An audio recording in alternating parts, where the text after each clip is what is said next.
I'm Philip Anderson. I am from Portadown and I am the 316 resident photographer.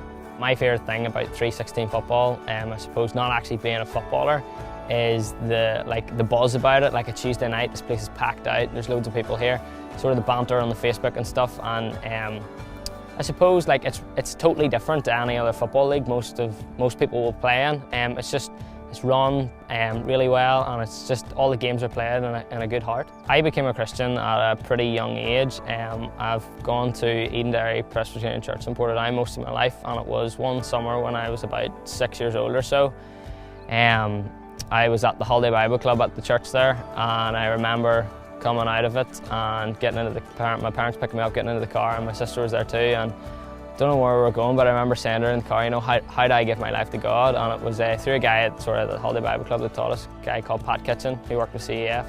And I suppose that's when I initially sort of made a commitment and gave my life to God, probably about age 6 or 7. But it really didn't mean anything to me till I was probably about 16 or so. And one night after, it was like one of the first meetings of the year for CE at Edenderry, and I was just sitting in the cafe afterwards having a chat with a friend, and it was just sort of light-hearted conversation, not meaning anything, and then it sort of began to get a lot deeper, you know, where my life was and where I was with God, and you know, how things were with me. And it was really that night that I really handed my life into God's hands and surrendered everything. To me, Jesus is a father. You know, you have an earthly father, but he is your heavenly father, and he's a guide.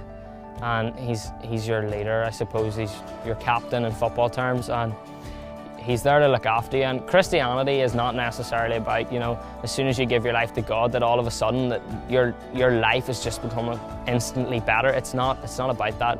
Christianity is about a better hope, and that you have a hope and that you're living for something.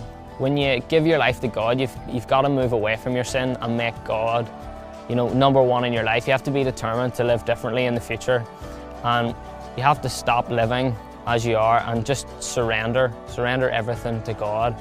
And we need to change our priorities and just make Him number one in our lives.